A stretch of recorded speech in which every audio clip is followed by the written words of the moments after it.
Hi అండి. Welcome back to Sridevi గుమ్మడి. ఈరోజు నేను మనందరికీ ఎంతగానో ఉపయోగపడే కొన్ని టిప్స్ చూపించబోతున్నాను. టిప్ 1 వచ్చేసి కాకరకాయలను నీళ్ళలో ఉడకబెడితే వాటిలో ఉన్నటువంటి విటమిన్లు, మినరల్స్, ఔషధ గుణాలన్నీ పోతాయండి. అలా కాకుండా ఇలా ఘాట్లు పెట్టి కొంచెం సాల్ట్‌ని లోపల అప్లై చేసి ఇడ్లీ ప్లేట్స్‌లో పెట్టి 10 నిమిషాలు మీడియం ఫ్లేమ్‌లో ఉడికించుకోవాలి. చూడండి ఎంత చక్కగా ఉడికాయో.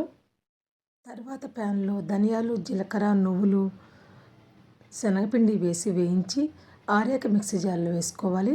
ఇదే జార్లో 7-8 వెల్లుల్లి రెబ్బలు, సరిపడా ఉప్పు, కారం, కొంచెం చింతపండు కూడా వేసి ఇలా మిక్సీ పట్టుకొని కాకరకాయల్లో కూరుకోవాలండి.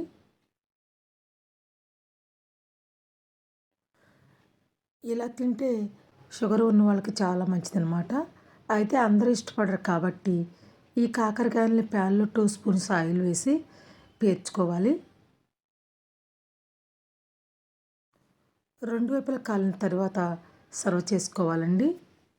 ఇవి రసం, సాంబార్లోకి చాలా టేస్టీగా ఉంటాయన్నమాట.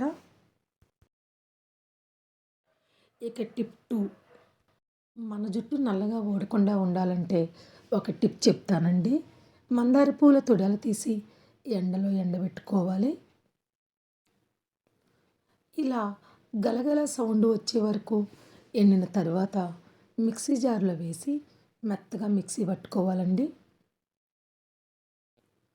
ఇలా మిక్సీ పట్టిన తర్వాత ఈ పొడిలో 2-3 స్పూన్స్ మెంతి పొడి వేసి ఇలా మిక్సీ పట్టాలి.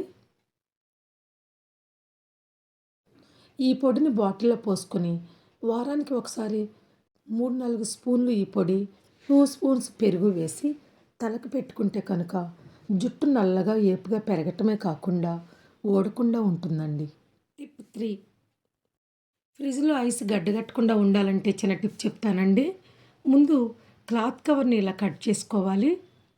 తర్వాత ఈ కవర్లో గల్లు ఉప్పును వేసి మూటలాగా చుట్టి రబ్బర్ బ్యాండ్ వేసుకోవాలి.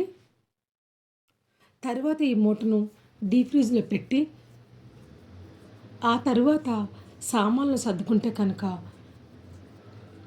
డీప్ ఫ్రిడ్జ్లో ఐస్ గడ్డగట్టకుండా ఉంటుందండి. టిప్ 4, మనకు టైం లేనప్పుడు పిండి త్వరగా పులిసి పొంగాలంటే ఒక చిన్న టిప్ చెప్తానండి. మినపప్పుని 3-4 గంటలు నానబెట్టుకున్న తర్వాత గ్రైండర్లో వేసుకోవాలి. పిండి నలుగుతుండగా గిన్నెలో నీళ్లు పోసి ఏదైనా క్లాత్ కవర్లో సరిపడా రవ్వ పోసుకోవాలండి.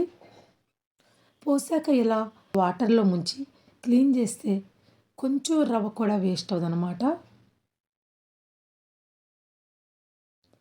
రవ్వ ఇంకా శుభ్రంగా ఉండాలంటే మళ్ళీ ఒకసారి ఇలాగే చేసి గట్టిగా పిండుకోవాలండి. ఈలోపు పిండి కూడా నలిగింది.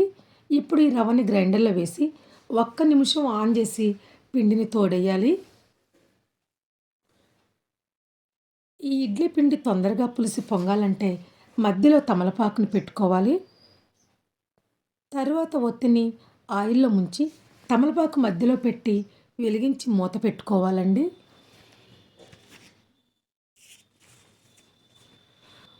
ఒక నిమిషం తర్వాత మూత తీసి ఆర్పేసి మళ్ళీ మూత పెట్టుకోవాలి. ఇలా చేస్తే వేడికి పిండి త్వరగా పులిసి పొంగుతుందండి. 4 గంటల తర్వాత చూపిస్తున్నాను చూడండి ఎంత చక్కగా పొంగిందో. తర్వాత తమలపాకును తీసేసి ఇడ్లీ వేసుకోవటమేనండి. మీరు కూడా టైం లేనప్పుడు ఇలా ట్రై చేయండి. Thanks for watching. Please like, share and subscribe.